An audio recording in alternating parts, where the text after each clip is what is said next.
Morning बच्चों, आज हम कक्षा 6वीं विषय विज्ञान में हम लोग क्या पढ़ेंगे? अध्याय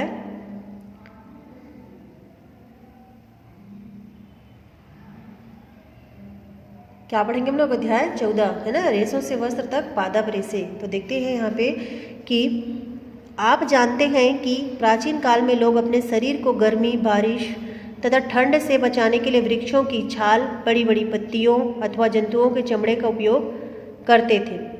धीरे धीरे उन्होंने घास तथा पतली पतली टहनियों को बुनकर चटाइयाँ तथा टोकरियाँ बनाना आरंभ किया। इसी प्रकार जंतुओं के बालों अथवा ऊन को आपस में ऐंठ कर लंबी लंबी लड़ियाँ बनाई गई, जिन्हें बुनकर उन्होंने क्या क्या वस्त्र तैयार किए, है ना। प्राचीन काल में, बहुत पुराने काल में हमारे क्या होते थे कि सर्दी, गर्मी और बारिश से बचने के लिए लोग क्या करते थे, उसके वृक्षों की बड़ी बड़ी छाल की जो बड़ी बड़ी पत्तियां हैं उसको बनाकर वो लोग पहनते थे। फिर धीरे धीरे उन्होंने घास की पत्तियों को बनाना शुरू किया, है ना। फिर जंतुओं के बालों को, उस समय उन लोगों को सिलाई करना नहीं आता था। आप लोग जानते हैं उस समय लोगों को सिलाई करना नहीं आता था। वे इन्हीं वस्त्रों से शरीर को क्या कर लेते थे? ढक लेते थे। सिलाई की सुई के आविष्कार के साथ लोगों ने वस्त्रों को सिलाई कर पहनने के कपड़े तैयार किए। समय के साथ साथ सिले कपड़ों में विविधता आ गई। और सोचिए, क्या हम अभी भी कुछ बिना सिले कपड़ों का उपयोग करते हैं? ऐसे कपड़ों की आप क्या करें, सूची बनाइए। तो देखते हैं यहाँ पे 14.2 में वस्त्रों में विविधता क्या है। तो सोचिए, हम जिन कपड़ों का उपयोग करते हैं क्या वे सभी एक ही प्रकार के धागों से बने रहते हैं या इनमें भी विविधता यानी अलग अलग होती है? तो आइए इसे जानने के लिए क्रियाकलाप करते हैं। तो देखते हैं क्रियाकलाप 1 में क्या दिया कि आवश्यक सामग्री लेंगे। क्या क्या? विभिन्न प्रकार के कपड़ों की कतरनें ले लो, छोटे छोटे कपड़े, है ना, कतरन उसी को बोलते हैं। लेबल करने के लिए पेन ले लो आदि। तो आसपास के किसी दर्जी की दुकान में जाइए और सिलाई के बाद बचे कपड़ों की कतरनें एकत्र कीजिए, ठीक है। और प्रत्येक कतरन को स्पर्श कीजिए। छूना, क्या सभी कतरनों को स्पर्श करने पर एक सा अनुभव होता है? दर्जी की सहायता से उन कतरनों पर सूती, रेशमी, ऊनी संशोधित कर क्या बनेंगे? एक लेबल बनाएंगे। और कपड़े की कतरन को ध्यान से देखिए, क्या आप कपड़े की बुनावट देख पा रहे हैं? ठीक है। अब देखो क्रियाकलाप 2 में क्या करना है आपको। तो आवश्यक सामग्री है सूती कपड़े की कतरन, सुई आदि लेना है आपको, ठीक है। यहाँ पे दिखाया गया है, देखो, धागे से निकली लड़ियाँ। तो देखो क्या आवश्यक सामग्री में हो गया। तो सूती कपड़े की कतरन लीजिए और उसके सिरे पर स्थित एक ढीले यानी धागे तार को क्या के ढूंढ कर उसे बाहर खींचिए। यदि कोई ढीला धागा न मिले तो सुई या पिन की सहायता से एक ढीला धागा खींचकर बाहर निकाल लीजिए। देखो यहाँ पे कपड़े हैं, उसको धीरे धीरे एक एक करके रेशे को निकाला जा रहा है। देखो धागे की लड़ियाँ, ठीक है।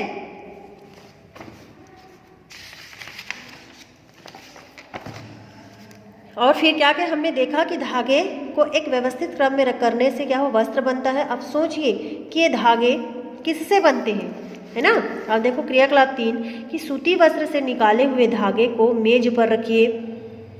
अब इसके एक सिरे को अपने अंगूठे से दबाइए और दूसरे सिरे को अपने नाखून से खरोचिए, है ना। दूसरे सिरे को क्या है, अपने नाखून से खरोचिए। क्या आपको धागे की पतली पतली लड़ियाँ दिखाई दी?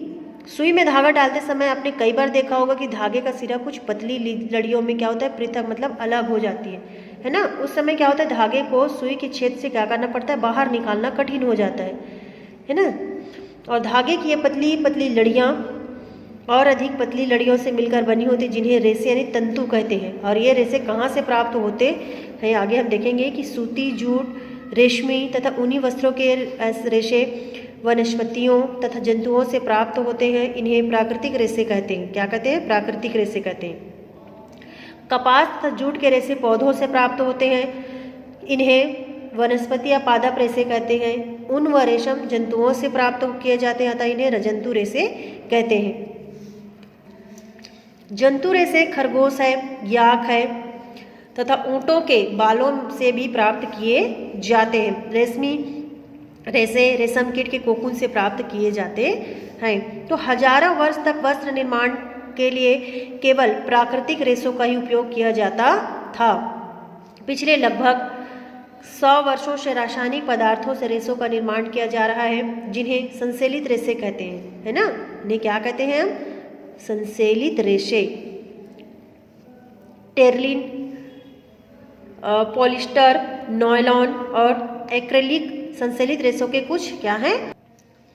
संश्लेषित रेशों के कुछ उदाहरण हैं। हमें विभिन्न ऋतुओं जैसे है बारिश है और गर्मी में हम किस प्रकार का वस्त्र पहनने चाहिए और क्यों।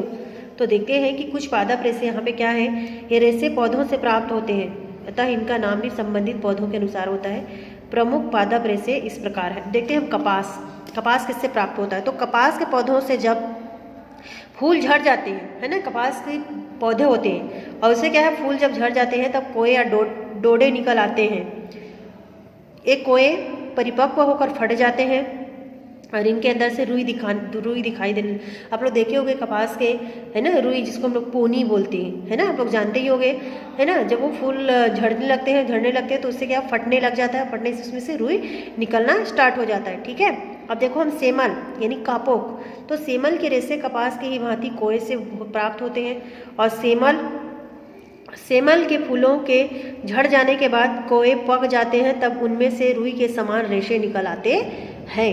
इन रेशों में प्राकृतिक ऐंठन का भाव होता है ना। इस कारण इनकी कताई कर धागा तैयार नहीं किया जा सकता, किंतु इनके रेशे रेशम के समान चमकीले और उत्तम श्रेणी के होते हैं। चटाई और बिछौने बनाने में इनका क्या होता है, उपयोग होता है। ठीक है, इसका चटाई और बिछौना बनाया जाता है। तीसरा इसमें दिया गया जूट, तो जूट के पौधों से प्राप्त रेशों को सामान्य भाषा में टाट कहा जाता है। क्या कहा जाता है, टाट। और जूट के पौधों को नमी और गर्मी की आवश्यकता होती है ना। जूट का पौधा जो है 12-15 फुट ऊंचा होता है और फूलों के मुरझाने के बाद पौधे को काट लिया जाता है। इसके तने को कई दिनों तक पानी में डालकर गलाया जाता है। इससे तने की बाहरी छाल गलकर अलग हो जाती है और शेष भाग से कोमल पीले रंग के चमकदार रेशे प्राप्त होते हैं। जूट से बोरे, दरियां, गलीचे आदि बनाए जाते हैं। ठीक है, अब देखो चौथा नारियल का रेशा, कॉयर। यह नारियल की छाल के ऊपर स्थित रहता है। इसमें गद्दियाँ तथा रस्सियाँ बनाई जाती है ना। आगे हम इसमें देखेंगे अब वस्त्र निर्माण। तो धागे का निर्माण कताई कैसे करते हैं, तो देखो कि रेशे वस्त्र की मूल इकाई है। क्या है, रेशे जो है वस्त्र की मूल इकाई है और रेशों से ही वस्त्र निर्माण की प्रक्रिया का प्रथम चरण कताई है ना। कताई का काम पहले हाथ से होता था, इसके बाद तकली और चरखे के आविष्कार से समय और श्रम दोनों की ही बचत होने लगी, है ना। औद्योगिक क्रांति ने वस्त्र निर्माण के क्षेत्र में नए युग का आरंभ किया और रेशों को प्राप्त करना, उन्हें साफ करना, धागा बनाना और अंत में धागों से वस्त्र बनाना, इन सभी कार्यों के लिए अब अलग अलग प्रकार की मशीनें बनने पड़ी। चरखे का उपयोग किया जाता था, है ना। और रेशों को धागों में बदलना कताई कहलाता है और यह वस्त्र निर्माण क्रिया का पहला चरण है। इसके बाद धागा बुनाई के लिए क्या है, तैयार समझा जाता है। अब करघे से बुनाई, तो क्रियाकलाप 4 देखेंगे। आवश्यक सामग्री में 2 रंग के कागज की शीट, कैंची और पेंसिल ले लो। तो विभिन्न रंगों की 2 कागजों की शीट लीजिए। यहाँ पे बताया कि देखो 2 रंग के कागज की शीट लिए गए हैं, है ना। दोनों शीट में से 30 सेंटीमीटर लंबाई तथा 30 सेंटीमीटर दोनों, मतलब चौड़ाई 30 सेंटीमीटर और वर्गाकार शीट काटे, है ना। और दोनों शीटों को आधा मोड़िए, बराबर, है ना, और दोनों बराबर मोड़िए। दोनों शीट पर चित्र 1403 क के अनुसार रेखाएं खींचिए। देखो रेखाएं खींच गए, है ना। और ये वर्गाकार लेंगे, है ना, दोनों को मोड़ेंगे, मोड़ने के बाद ऐसा लाइनिंग खींचेंगे। ठीक है, बराबर लाइन खींचेंगे ना। और खींची गई रेखाओं के अनुसार पहली शीट से पट्टियां काट लीजिए और चित्र 14.3 ख, ये देख रहे हो, है ना। दूसरी शीट पर खींची गई रेखाओं को 1-1 इंच के किनारे छोड़ते हुए काटे। ध्यान रखें कि यह शीट चटाई का आधार होगी। अब पहली शीट की पट्टियों को 1-1 करके दूसरी शीट के कटावों में चित्र 14.3 के ग के अनुसार इसको बुनना है। ठीक है।